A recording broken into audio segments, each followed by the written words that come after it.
I'm going up the river a little bit further, not very far. I'm going to catch up with Peter Brady. He's building a really interesting boat.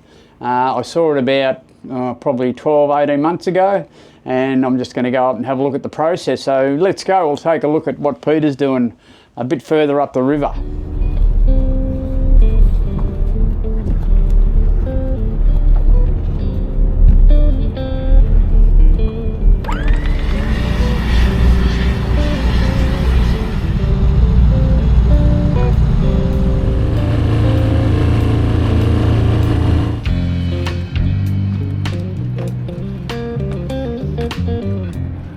Well, I'm at the yard in the Brisbane River, and first thing I've got to do is get an induction. Okay. Oh, you got to watch it.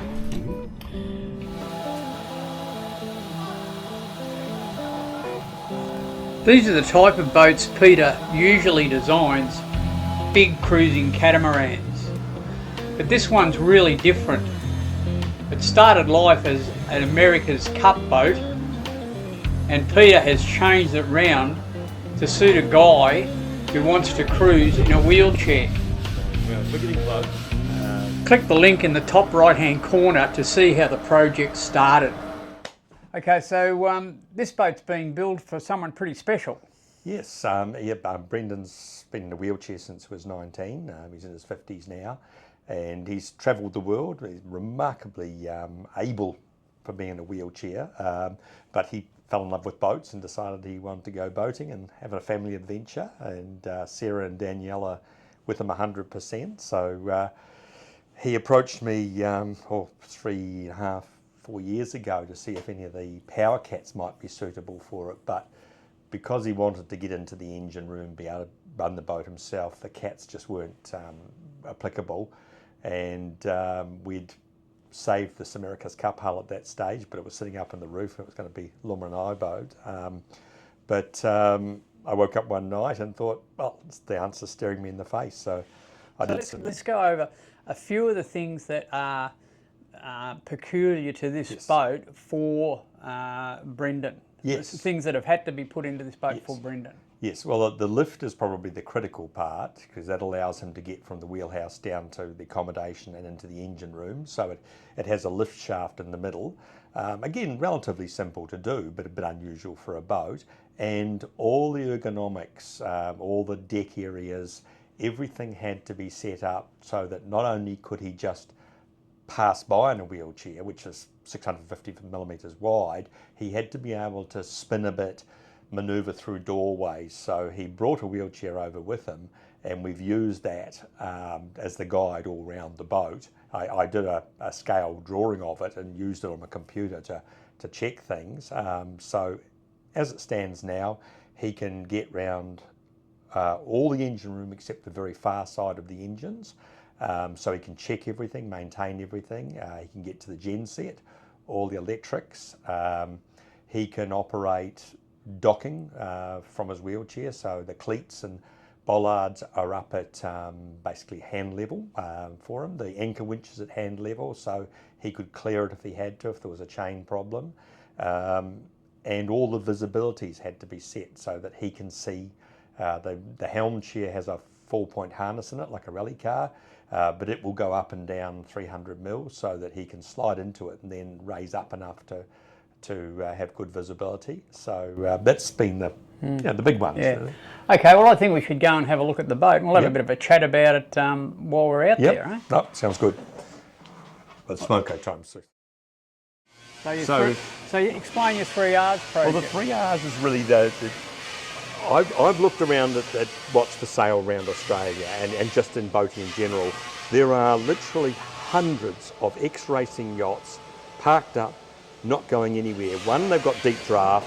2, they've got complicated rigs, often lightweight rigs with runners, and they're not set up for just a family or 1 or 2 people to go sailing on a Saturday afternoon. The deep draft's a real problem, but more so now the insurance companies want the rigs pulled every 10 years and x-rayed. So older lightweight rigs they just don't want to know about. So I've come up with the principle of we could take those boats, they're very economical to buy, take the keel off, take the rig out. They've generally got, like this one, a very clean interior with very little in it, well, they've got quite nice interiors. They've often got quite a reasonable size engine, but it's just running through a reasonably inefficient propeller. So if you switch them to a fixed spade prop, they go a lot better. But if you looked at hulls, particularly things like Fars and Adams that were quite long in their runs, quite straight in their runs, they make excellent powerboats. So what I'm aiming to do is swap out the keels and the rigs for a set of floats, because the stability is the issue, and now you've got an incredibly reasonable price boat. So where's the 3 R's then? So that's recycle, reinvent and repurpose. So taking existing boats that are probably not being used because they've got difficulties and turning them into something very, very useful.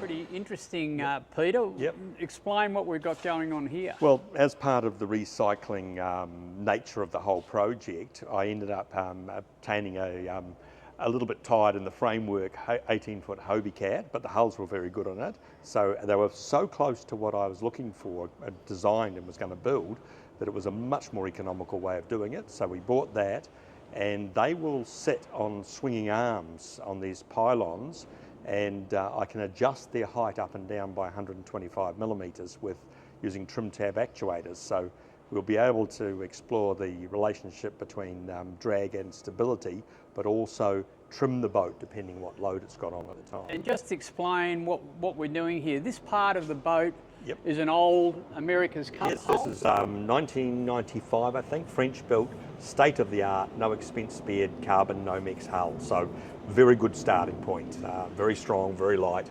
Okay, so from there, these wing decks have been built out.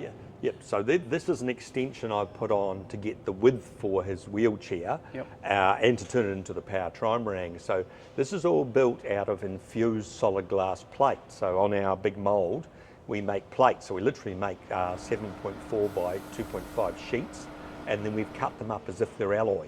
Okay. Yeah. Right. And then these the pylons? Pylons, okay. Yep. Will come down onto these training wheels because just to explain, if you haven't looked at the other video, this boat, once the mast and the keel was taken out of it, lost how many tonne? Well, I'd say probably about 24 tonne. 24 tonne. If you take the crew as well. Yeah, so instead of floating on a waterline that was, say, here, all of a sudden the waterline was way down here, and of course that would make it very unstable. So the idea of putting these pontoons on, or armours I think they call them, is to give it stability. And these are very solid. Yes. And they're going to be braced back onto the hull as well. So they'll be braced back to here, but they're very solid structures. And this part here are old Hobie Cat hulls. So. Yeah, well, these are actually a very strong hull, but when you think about it, these had extensions out and trapezes, so they were literally 7 feet off the side, and they would drive these boats up on the beach at 20 knots. So I was surprised how strong they are, how heavily built they are. It's going to be good having port lights out through here as well, because you'll be able to leave them open and not let any rain get in. That's exactly fantastic. Right. Yes. Which is always a bonus. Yes. And obviously bow thruster up here. Yes, got big, long, narrow bow. We've got twin engines for manoeuvrability, but the bow thruster in this case was, a pretty necessity because of the beam of the boat and the fact that Brendan's in a wheelchair. So manoeuvrability was. This will have a fairing, so a solid glass plate fairing on here, and there'll be a belting or rub rail down the bottom.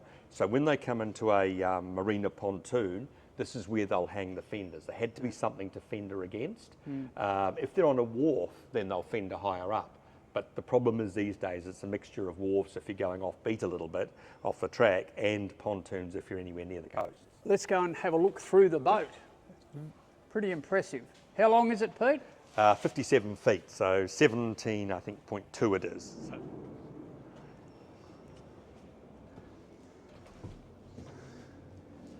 So this will be the lazarette. I guess it's going to have a transom? Yes, transom's already made. We just left it off because it's so easy to work on without the transom. So this will virtually just be storage? Yes. He actually can wheelchair right through to here. This will be a sliding door. And one of the things you've got to consider with someone in a wheelchair is they can't pull a door towards them or push it away easily. So I've used a lot of sliding doors on the boat because it works for them. Drawers and slides work for a person in a wheelchair. So she'll have two 2 skeg rudders here, and the skegs will have a plate on the bottom so she can take the ground between the keel and the 2 heavy built skegs aft. She's got a 3-leg landing position basically on a beach. Yeah. So, and they'll protect the propellers as well. Yep.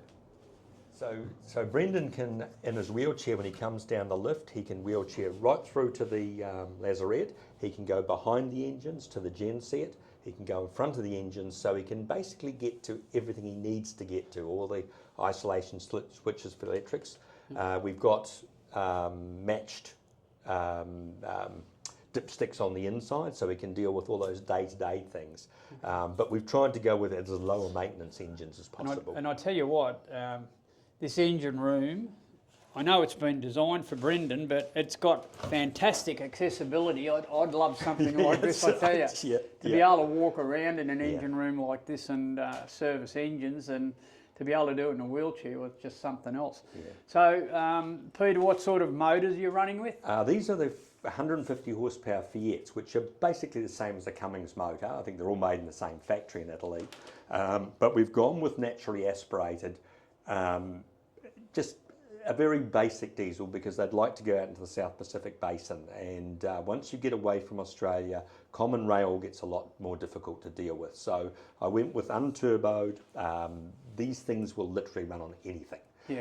So the quality of the fuel isn't particularly tricky to deal with. They're really a bit big for what it needs, but I went with the 6 cylinders for the smoothness rather than the 4 cylinders. And I had to put some weight in the boat anyway, so this was a nice easy way of putting weight in the boat. These should last a lifetime. They'll be so undistressed. And we're looking at around 16 knots top speed with these motors.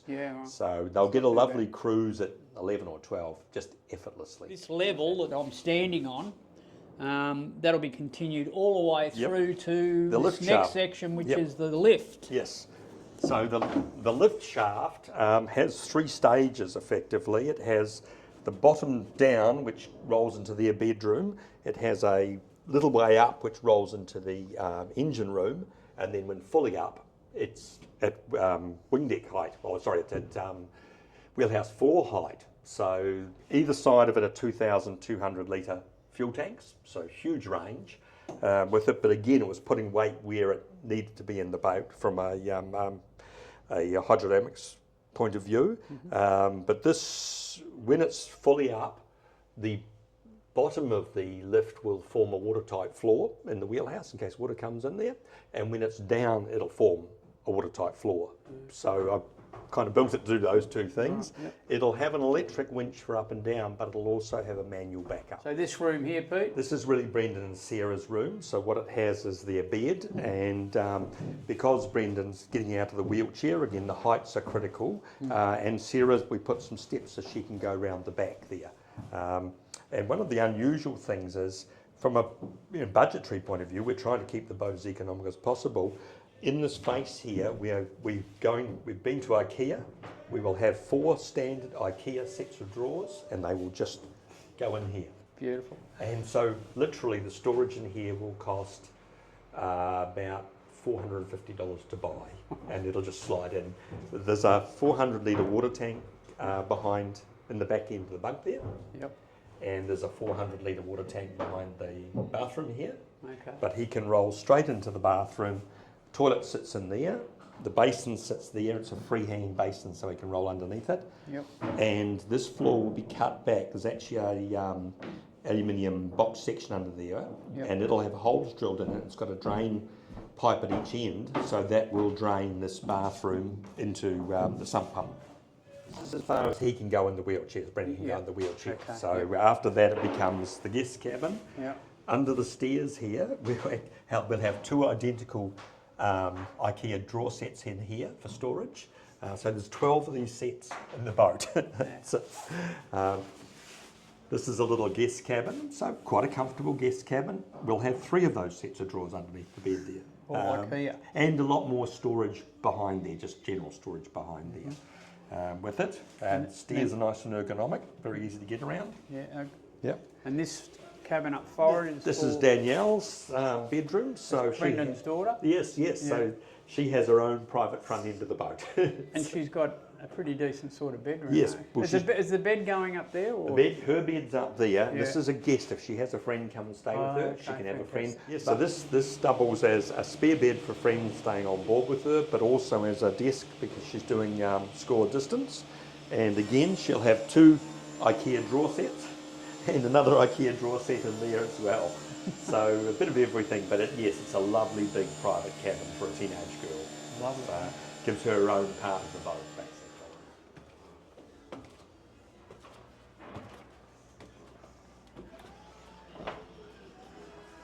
So up into the wheelhouse. In front of the dashboard is the battery bank, the house battery bank. So that's 700 amp hours of 24 volt power. We've actually gone with AGM type batteries. We haven't gone lithium this boat, just again for simplicity.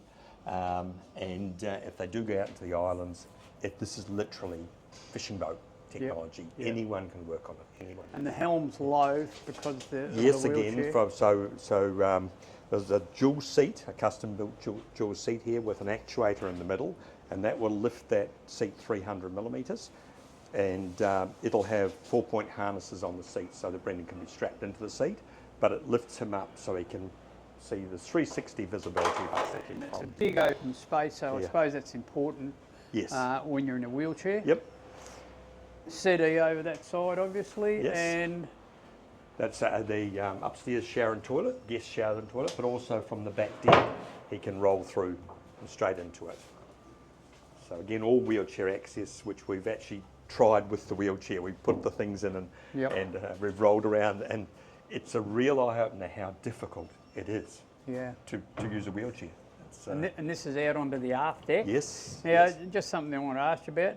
What about combings? That's all the combing. Right. He can get over that. This is a bit of a tricky one where I've had to think about a lot. He's got to be able to get over it, but we're a seaboat. Yep. So what we will have is a washboard that drops in there. Yeah. So once they're at sea, if conditions are that sort of conditions, one, he won't go on the deck, he said, if conditions are too bad, but there's a drop-in washboard there, which will stop water surge. There's a little galley around here, you can see it marked out there, and again, this whole galley worked out in the modules of IKEA. The whole galley is IKEA. Now, I know it sounds like, why would you do it?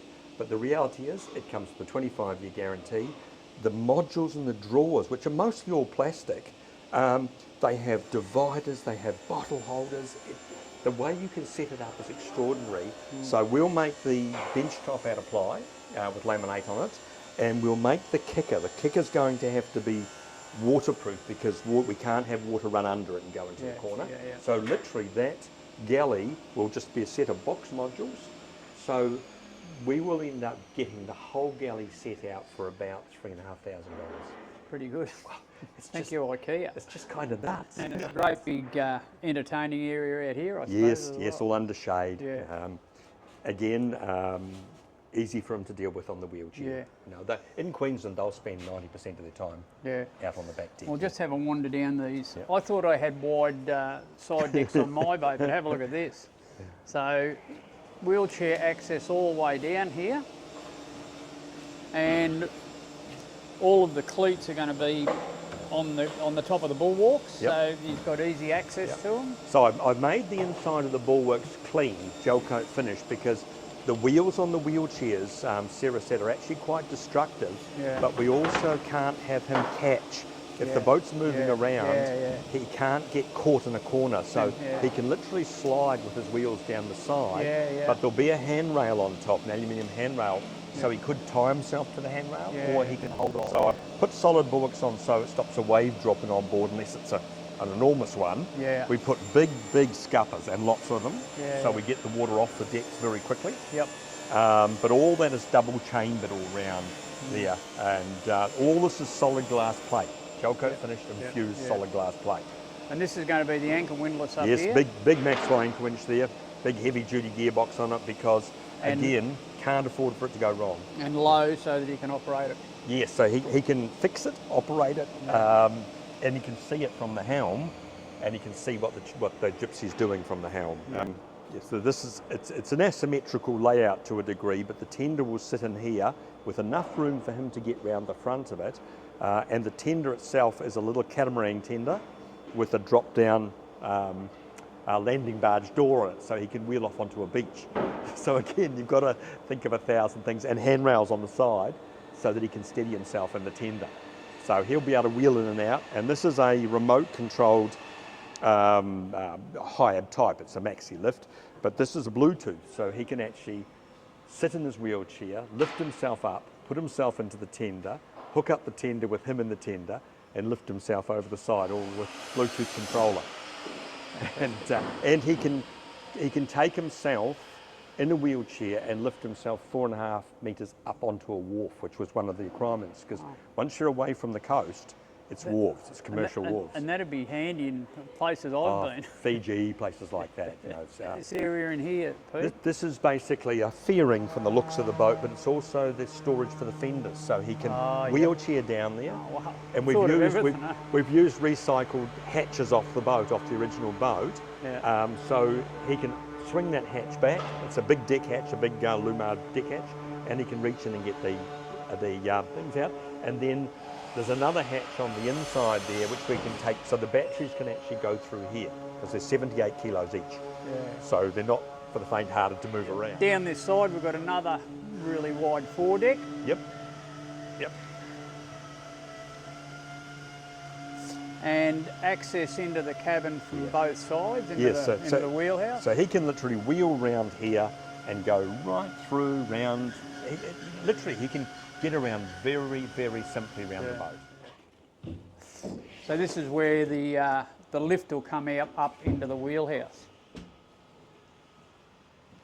And that'll be watertight. When it's up or down, basically it's self-sealing. Fantastic. So if a wave washed in here, it won't pour down below. And we can put a drop board on the stairs there as well. That has been very interesting, Pete, and my only take on this boat, it's going to be fantastic for Brendan, I think. I hope he gets a lot of years' use out of it and really enjoys it. But I tell you what, it's not single purpose by any means. This would suit any person who wanted a very practical sort of boat, something you could take out into oceans and travel overseas. And I think it's just got some fantastic possibilities. So I love that engine room down there. I'd love to have something like that, but very accessible. So because it's been built, I guess, for someone in a wheelchair, it has made everything very accessible, and I think that's a fantastic thing in a boat. Yeah, I think even not so much a wheelchair, just even older people on a boat, the wide side decks, the enclosed bulwarks, all of those things are good, but also the visibility. You know, backing the boat, manoeuvring the boat. I've tried to a great boat for old dudes. Yes. Well, thanks very much, Pete. Fantastic. I'll try and get back next year. Well, I'm heading north now, so on the way back we'll come and see a launch. That'll be good.